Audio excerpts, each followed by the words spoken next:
60% des Maliens tournent le dos à la France. 60% des Maliens tournent le dos à la France. Alors que au moment en janvier 2013, nous avions des drapeaux français un peu partout ici, à côté des drapeaux maliens. Les enfants nés pendant ce temps ont porté les noms Hollande. Il y a des milliers. Nous avons tout fait pour porter la France haut, mais la France jouait. Les dirigeants français jouaient, les policiers français jouaient avec nous. Le Drian a dit, les Touaregs sont nos amis. Il dit, oui. Ensuite, Le Drian a dit, il y a quelque temps, les Maliens devraient se souvenir. Mais est-ce qu'ils se souviennent, lui? Les tombeaux des tirailleurs qui sont à Paris, qui sont un peu partout en France, ce n'est pas des Touaregs. Ce n'est pas des gens du Nord. C'est des Koulibaly, des Diarra, des Traoré, des Ndiaye, des Gueye, etc. Il oublie. Est-ce que lui, il a de la mémoire? Est-ce qu'il y pense? Lui, comme Alain Juppé a dit, dès le début de la guerre, oh, les Touaregs ont marqué des points, il faut négocier. Quelque chose de préparé à l'avance. Faites un début, nous allons les pousser à négocier. Et vous aurez ce que vous voulez.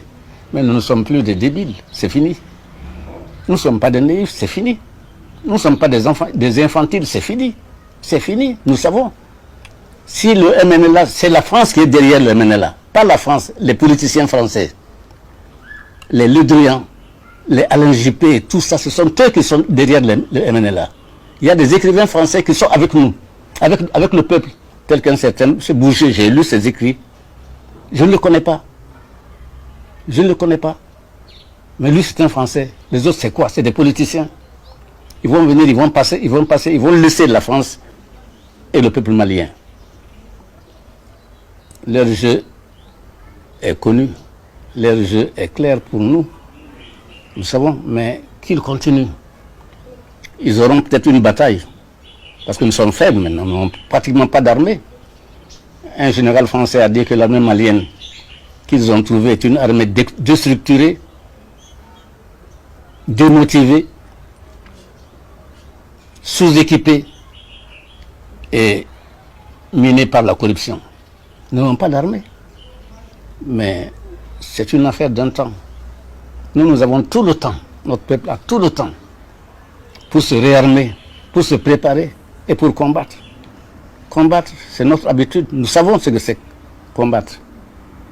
Nous ne sommes pas nés d'aujourd'hui. Le peuple malien n'est pas un peuple fabriqué par la colonisation. Mais non, mais non, mais non. Nous avons une histoire profonde.